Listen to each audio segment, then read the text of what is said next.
إذا مرحبا بكم أيها التلاميذ الأعزاء في تتمة ديال هذا التصحيح على قناة الأستاذ علي الصفصافي للفيزياء والكيمياء. اللي ما تباش معنا الأجزاء الأولى ممكن يرجع لهم باش يقدر يكمل معنا التصحيح ديال هذه السلسلة هذه ديال المجموعة من التمارين بالفرنسية. Alors on va terminer la correction de ce devoir. Donc c'est toujours la partie mécanique, j'ai déjà commencé pour gagner du temps. Bon, alors, donc, l'exercice numéro 4. Alors, le schéma ci-dessous représente un plongeur en équilibre. Alors, s'il vous plaît, soulignez le mot en équilibre sur un sautoir que vous avez ici. À un instant. Bon, alors, la première question, c'est faire le bilan des forces appliquées sur le plongeur pardon, en équilibre. On commence. Toujours, avant de faire le bilan, on commence par le système étudié.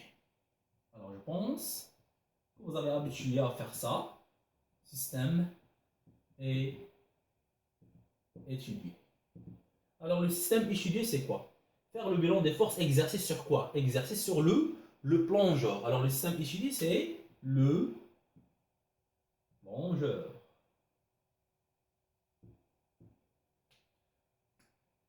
Alors, maintenant, bilan des forces. Alors, bilan des forces. Toujours, lorsque vous avez un corps en équilibre, c'est-à-dire il est soumis à deux forces. D'accord? Bon, alors on a deux forces. La force exercée par le sautoir et la force exercée par la terre. Alors, ça, c'est le plongeur et ça, c'est le sautoir. D'accord? Donc, on a la force exercée par le plongeur et la force exercée par exercée par le sautoir et la force exercée par le poids du plongeur, c'est-à-dire la terre, la force exercée par la terre sur le plongeur. Alors, je vais noter F, c'est la force. Alors, c'est une force de quoi? De contact, d'accord? De contact réparti, car la distance entre, ou bien la surface de contact entre le sautoir et le plongeur est plus grande. Et force de contact répartie, exercée par quoi? Par le sautoir. Très bien. Alors, P maintenant. Très bien. Alors, c'est la force. Force, quoi? Force à distance. D'accord? C'est une force à distance. Toujours la force exercée par le poids. Qu'est-ce qu'on a dit? C'est la force, c'est une force à distance.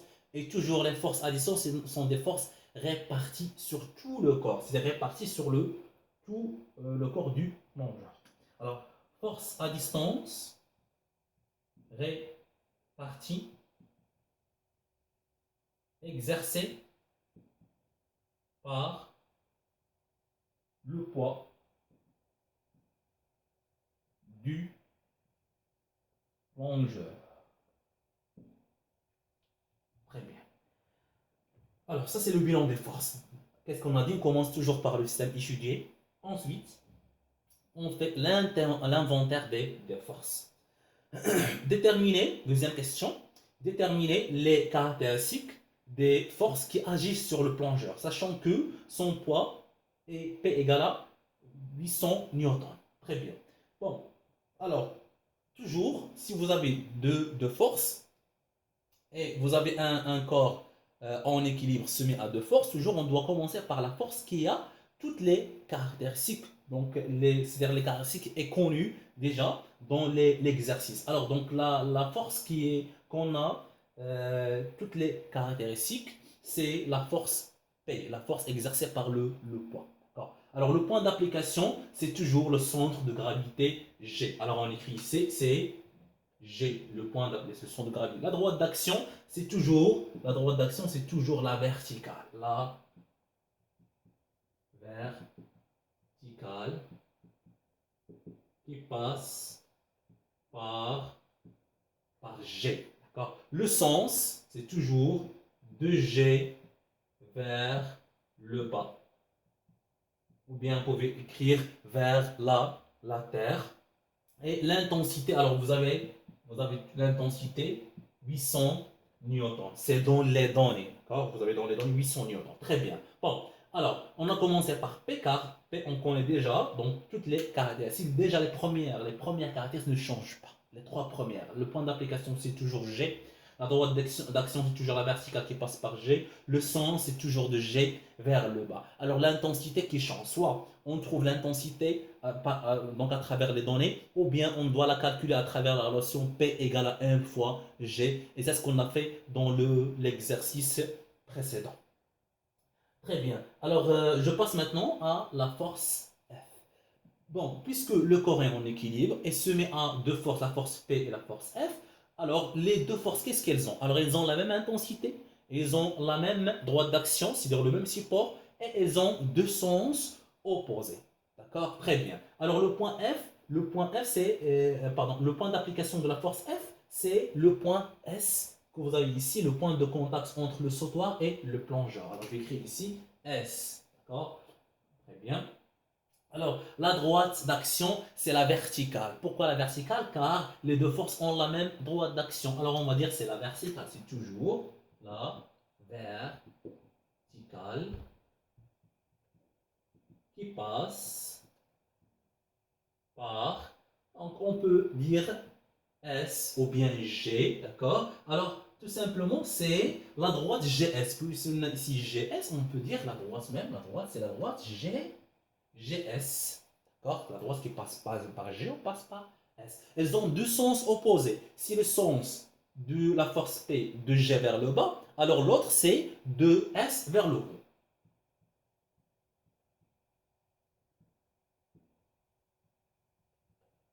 L'intensité, elles ont la même intensité, c'est-à-dire P égale à F égale à 800 newtons. Tout simplement car le corps, le plongeur est en équilibre. Alors, troisième question, représenter les forces qui agissent. Donc, on va représenter les deux forces en se basant sur l'échelle suivante.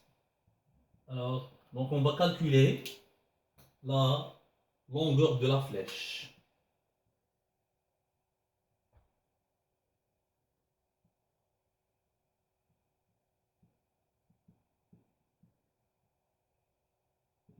Alors, la longueur de la flèche, alors on a 1 cm pour 200 newtons.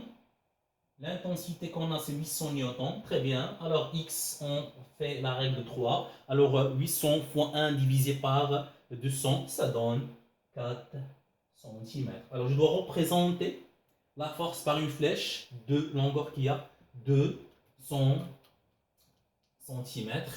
Et sachant que les caractéristiques donc des deux forces qu'on a déjà citées. Donc le point, commençons par exemple par le poids P. Alors le poids P, le point d'application c'est quoi? C'est G. La verticale, verticalement est vers le bas. Et je dois faire, combien je dois faire? Je dois faire 4 cm. Ça c'est P. Maintenant, pour l'autre force, c'est la force F.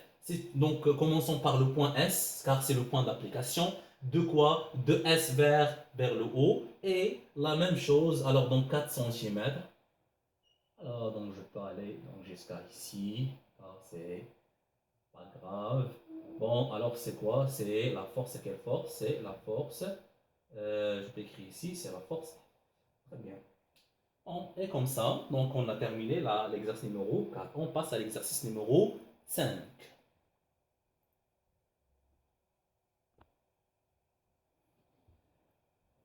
Bon, alors on termine la correction, on passe à l'exercice numéro 5. Alors, donc j'ai déjà préparé les questions, quelques questions de cet exercice pour gagner du temps. Bon, alors qu'est-ce qu'on a dans l'exercice numéro 5? Le montage schématisé seconde représente un système en équilibre constitué d'une plaque, voilà, très légère. D'accord? Plaque très légère, en carton tiré par deux fils. Vous avez ici deux fils. D'accord? Chaque fil passe par la gorge d'une poulie. Voilà ici, ce sont les poulies. Et porte à son extrémité libre une masse marquée de 200 grammes. Alors cette masse, d'accord, donc à 200 grammes, pardon, de 200 grammes. Faire l'inventaire des forces qui agissent sur les plaques. Alors toujours, vous avez toujours cette question, d'accord? Alors on commence par quoi? Par le système étudié.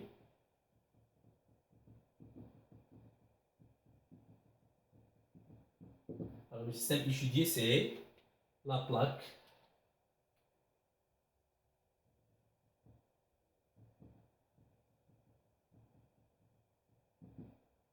Alors c'est la plaque. Bilan.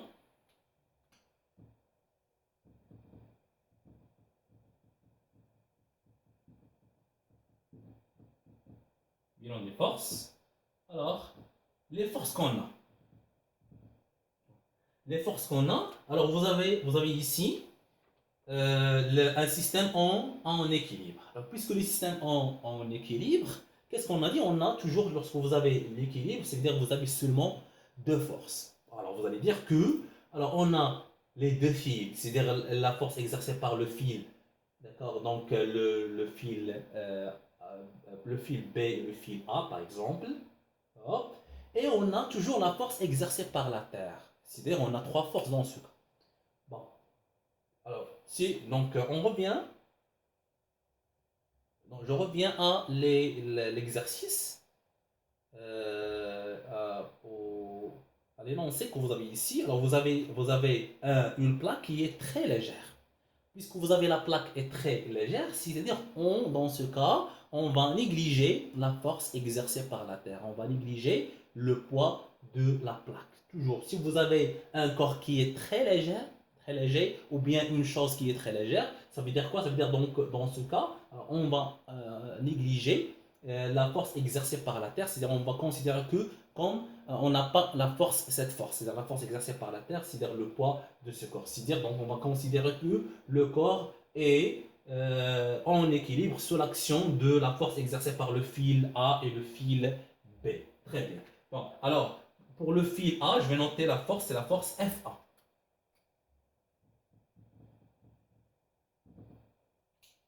FA. Alors, force quoi? Force de contact. Comment il est? Localisé. Très bien. Alors, force de contact, une force localisée. Force de contact localisée. Pourquoi localisée? Car la surface de contact entre la plaque et le fil est ponctuelle. Force de contact localisée, exercée par le fil, c'est-à-dire A. La force, la deuxième force, c'est la force exercée, toujours la force de contact localisée, exercée par le fil B. Toujours la même phrase qui se répète, juste on va remplacer le fil A par le fil B. On passe à la question numéro 2. Rassembler les caractéristiques de ces forces, les deux, dans le tableau qu'on a ici, et on prendra G égale à 10 newtons par kilogramme. Bon, alors toujours, G, l'intensité de pesanteur, est utilisée pour calculer l'intensité de poids, P, en appliquant la relation P égale à 1 fois G. Bon, où on peut utiliser maintenant G dans ce cas. Tout simplement, vous avez ici le fil, alors la plaque est en équilibre, très bien, sous l'action de force, d'accord? Alors la même chose, alors pour F, la force exercée par ce fil, d'accord? Bon, alors donc ce fil, à l'extrémité de ce fil, qu'est-ce qu'on a? On a l'autre masse, d'accord? Alors cette masse de 200 grammes, et cette masse est aussi en équilibre, d'accord? C'est-à-dire sous l'action de quoi? Sous l'action du poids, P, et sous l'action de poids P,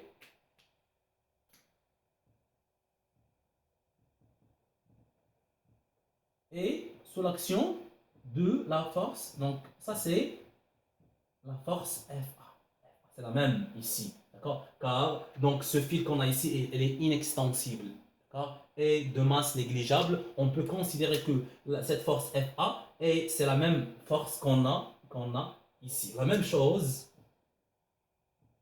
P. Bon, alors, donc dans ce cas, on peut, pardon ici, donc P, c'est avec une, une flèche. Très bien. Alors pour l'intensité, c'est simple. Pour l'intensité, alors lorsqu'on arrive à l'intensité, on va utiliser la condition d'équilibre d'un corps semi à deux forces. Donc pour calculer l'intensité FA ou bien FP, on va dire que FA égale à P égale à M fois G tout simplement. Bon, alors on commence par le point d'application de la force FA. FA, c'est ça, le point d'application, c'est le point A. D'accord. Alors la droite d'action, c'est ça, c'est la droite. D'accord. Donc on a ici la droite qui passe par A et B. Alors on peut dire c'est la droite. Je vais faire avec une autre couleur. C'est la droite AB. D'accord. C'est la droite qui passe par AB. Puisque la droite, c'est une droite qui est inclinée. D'accord. On ne peut pas dire que c'est la droite qui est horizontale. C'est pas horizontal, c'est pas vertical. C'est une droite qui est inclinée. Et pour une grande précision, c'est mieux de dire la droite AB qui passe par A et qui passe par B. Le sens, d'accord. Alors le sens, je peux par exemple ajouter un autre point ici. Je peux l'appeler C, ici D. Pour une grande précision, pardon, on peut dire que le sens de A vers C. D'accord. Ou bien vers la poulie que vous avez ici. Si on a le nom de cette poulie, on peut dire de A vers C, le sens. C'est de A vers C. L'intensité. Alors, qu'est-ce qu'on a dit pour l'intensité? Alors, l'intensité FA égale à P égale à M fois G. M, c'est quoi? M, c'est la masse de ce corps qu'on a ici, qui a 200 quoi? 200 grammes. Et attention, je dois toujours convertir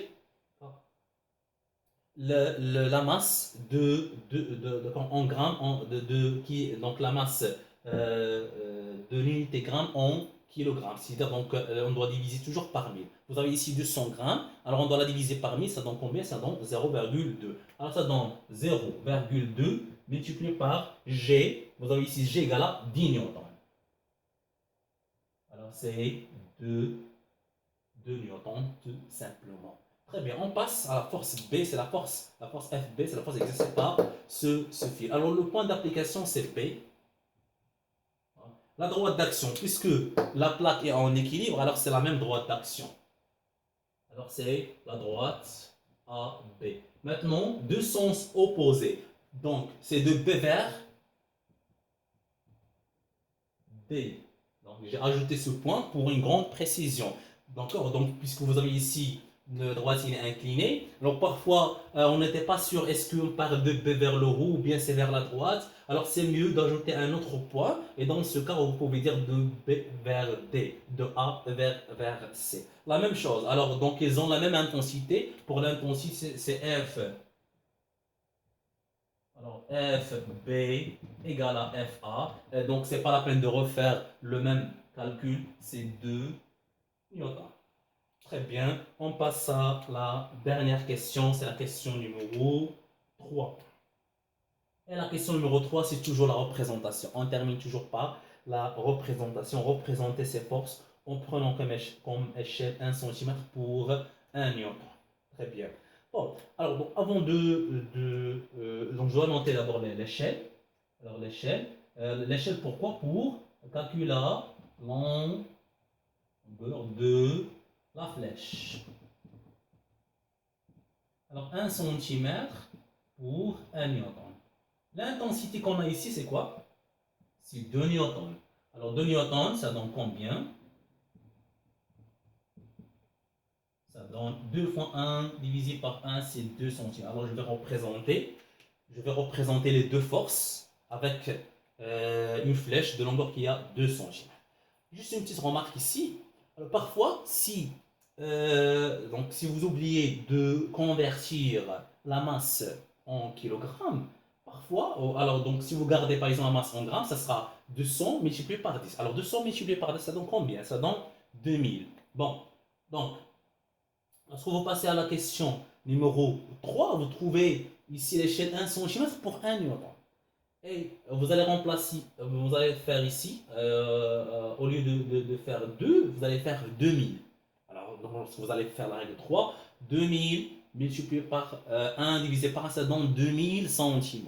Alors, donc c'est bizarre, d'accord? Donc c'est illogique de représenter une force de 2000 cm, d'accord? Alors, donc on doit faire attention. Et parfois, la dernière question, c'est la question de la représentation, nous aide à donc faire attention à propos de cette question concernant la conversion de la masse. Très bien. Alors maintenant, je représente la force FA. La force FA, le point d'application, c'est de A. La droite, c'est la droite AB. De A vers quoi? Vers C. Et je dois faire 2 cm. D'accord? C'est la force FA. Très bien. Maintenant, la force FB. Le point d'application, c'est B. La droite, c'est AB. Et de B vers quoi? Vers B. Et je dois faire aussi 2 cm. Et je ne dois pas oublier le nom de sur chaque flèche. Pardon, ici. Alors, je dois utiliser la règle. D'accord? Bon. Alors maintenant, on a terminé la correction de ce devoir. Alors je pense que vous avez bien compris plusieurs choses. Alors n'oubliez pas de s'abonner. Et comme ça, alors vous pouvez recevoir des nouveaux, des vidéos à propos de cette partie de la mécanique et même la partie, la dernière partie de cette session, c'est-à-dire l'électricité. Et merci pour votre attention.